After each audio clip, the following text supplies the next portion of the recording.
A Venezia la deputata Rachele Scarpa e il consigliere regionale Montanariello del Partito Democratico esprimono preoccupazione riguardo a quanto dichiarato dalla SLC-CGIL e dalla CGIL Venezia in una nota stampa del 13 gennaio.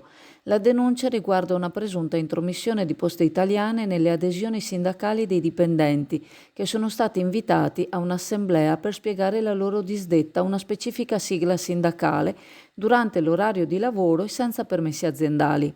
Marco Dauria della SLC CGIL Veneto evidenzia la questione sottolineando l'ingerenza dell'azienda nelle scelte sindacali dei lavoratori e definendo l'organizzazione di una riunione durante l'orario di lavoro un possibile esercizio indebito di potere.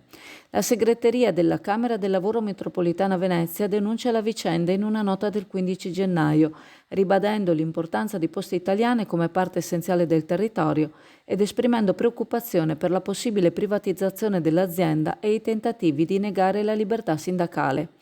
Gli esponenti del Partito Democratico sottolineano che indipendentemente dalla specifica sigla sindacale coinvolta, la denuncia solleva preoccupazioni sulla situazione dei territori. Manifestano l'intenzione di presentare un'interrogazione in Regione Veneto e in Parlamento per comprendere meglio la situazione a Mestre e valutare se ciò abbia compromesso il servizio ai cittadini e la libertà sindacale dei lavoratori.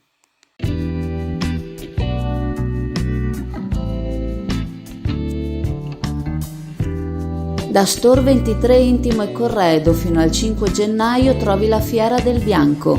Favolosi sconti sulle calde trapunte e le eleganti lenzuola, sui soffici plaid e sui morbidi pigiami. Approfitta degli sconti irripetibili alla Fiera del Bianco allo Store 23 Intimo e Corredo, Viale Venezia 3, Sottomarina.